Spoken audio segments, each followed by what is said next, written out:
If your acoustic guitar sounds like this, you need this video.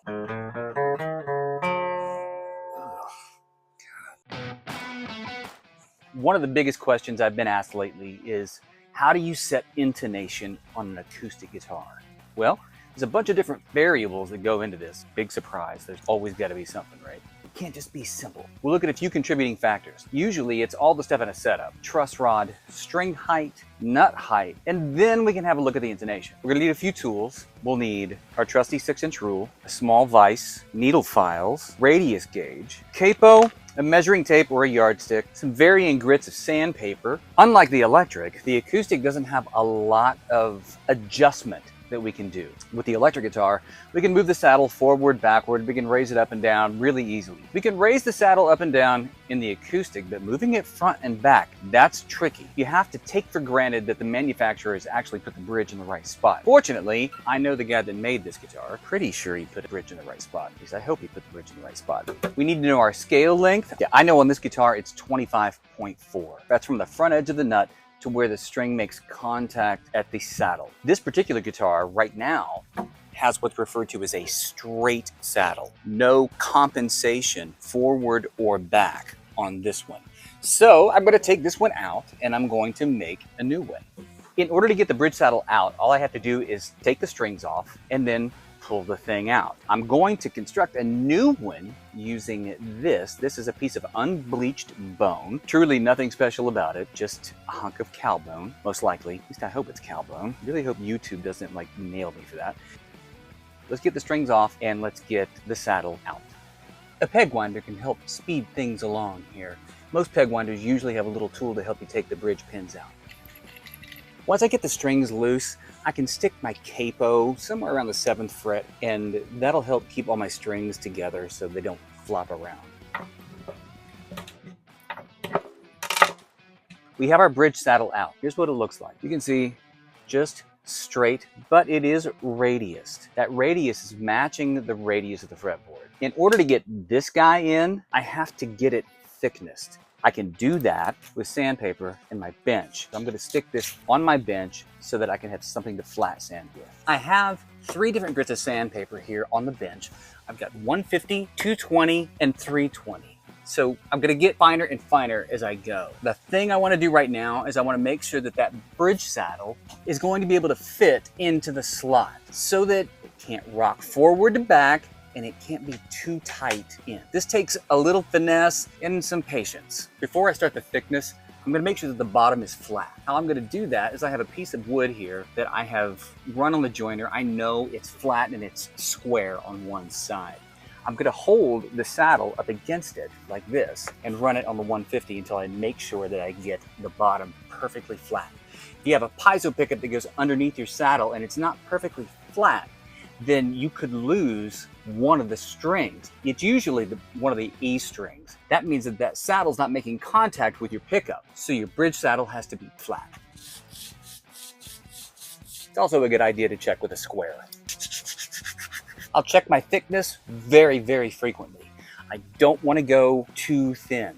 I also don't want to put a wedge shape in, and I don't want it to be thinner on one end. This has to be very, very uniform. If you use your dial caliper, you can tell if you're getting close or not. We can measure the old saddle here, 0.093, 0.112. I have a little bit of material to remove. Ooh, we're getting there. I have a really good fit right now. It doesn't wiggle front to back, however, it's too long. Before I trim this thing end to end, I want to round one end. You can see that the end of this blank is really, really square. Here on my sandpaper, if I hold this like this with my finger down, pull back, and stand the thing up, I will end up rounding one end. As long as my pressure is uniform, it will round uniform. Check that out. Now we're going to do this other side. It doesn't take much. It doesn't take a ton of pressure, and it doesn't take a bunch of swipes to get there. It's not exactly perfect yet, but it's way gooder than it was. I can sit my rounded end all the way against the bridge slot over here on the bass side. I'm going to use my pencil and my little sandpaper trick that we learned in the first video to super sharpen my pencil, and I can mark the length needed for this saddle. I'm gonna go downstairs to the shop to my belt sander and grind that off. I don't want to go too far because you can't put it back. It's easier for me to fine tune. So I go almost to my line. I'll round over this other end. Super close.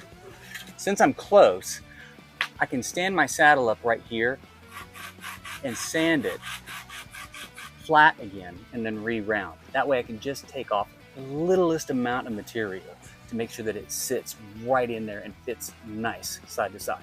And yeah, that's what we want. Doesn't move from front to back, doesn't wiggle side to side, and I can easily pull it out. Now we have to work on getting our top shape. Remember how with the original saddle, we had this radius right here. I still have to cut that into this one. How do I know? On this particular guitar, I know that the radius is 12 inches. What I'll do is I'll take this radius gauge and I will set it like this at the highest point, right where the crest of that 12-inch radius is, and I'll mark that radius right on the face of the saddle. You want to make sure that you do this evenly from side to side, and that we get as much of that saddle as we can. Now I can go back downstairs to the wood shop and I can grind to that. If you didn't have a belt sander, you could always use an old radius block. I attached hand plane handles to mine. There, now we know we have a good 12-inch radius on the saddle. I've got my strings back on. I've got it tuned to pitch. Now I can adjust my string height. The way I do that is I measure using my 6-inch rule at the 12th fret. I want to see 4/64ths from the top of the fret to the bottom of the string at the high E string, and I want to see around 6/64ths on the low E side from the top of the fret to the bottom of the string. If I need to make an adjustment, what I can do is take away material at the bridge saddle. If I need 4/64ths at the high E string, and what I'm getting is 6/64ths, that means that I'm 2/64ths over. To drop that string 2/64ths, I need to take off 4/64ths from the bottom of the bridge saddle. The reason I take off from the bottom is because my top is already radius. What we do is we measure the high E string and the low E string, figure out what we need to remove if we need to remove anything. Go back to the belt sander, remove that material, and there's your string height. As I said earlier in the video, setup have a lot to do with your intonation. The truss rod adjustment is the same way.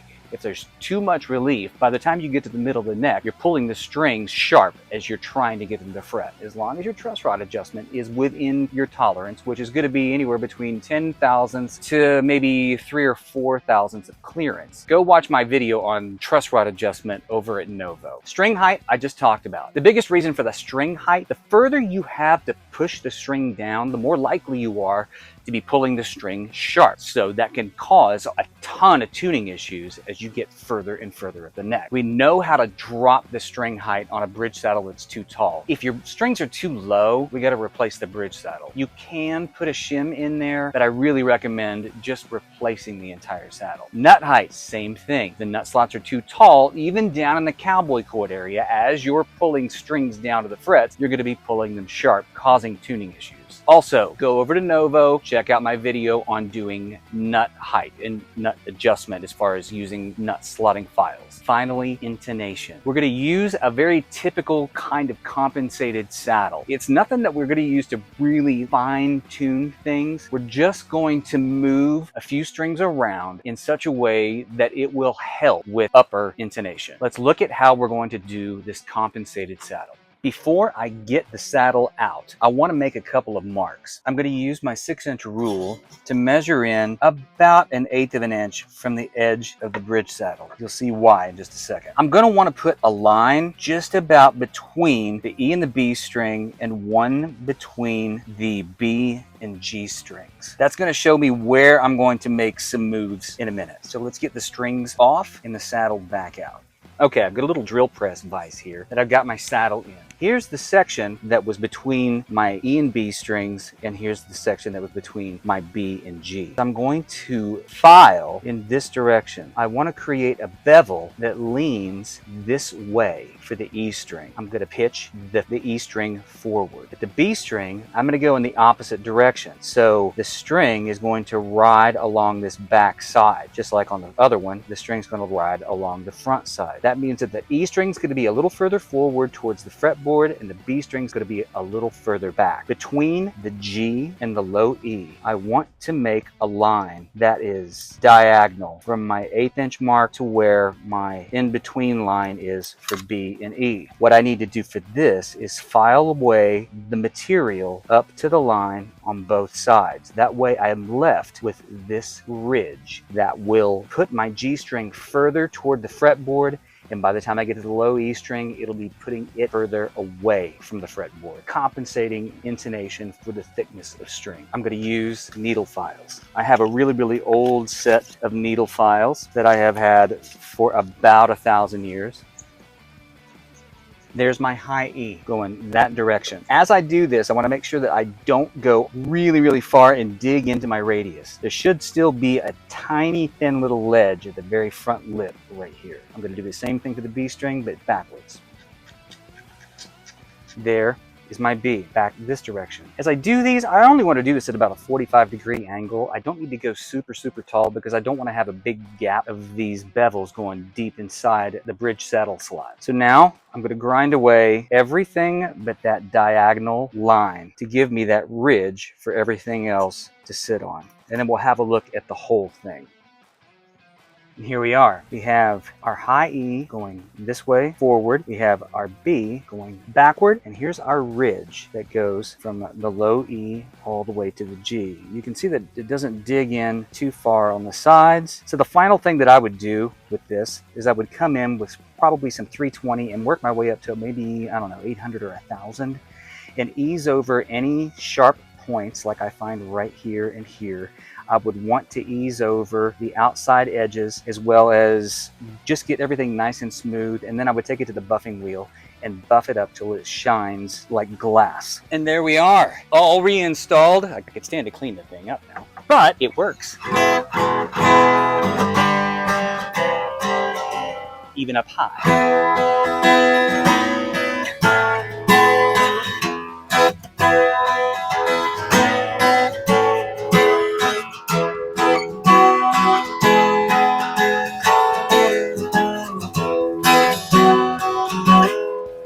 There you go. These are all things that you can absolutely do. This bridge saddle is not that difficult. You can get a package of 6 unbleached bone bridge saddle blanks on Amazon for just a few dollars. It's something that you can practice, that you can mess up, and who cares if you mess up? Save the old one. Just put the old one back in if you mess up too bad, or just keep getting bone saddle blanks until you get it right. Believe me, you guys can do this. Drop a comment to tell me any kind of subjects you would like me to cover here. Don't forget to like and subscribe. Thank you guys so much for sticking around with me. This has been a ball. I'm really enjoying doing these. Next week, let's fire up the soldering iron. Let's do some electronic stuff. Maybe replace a pickup or two.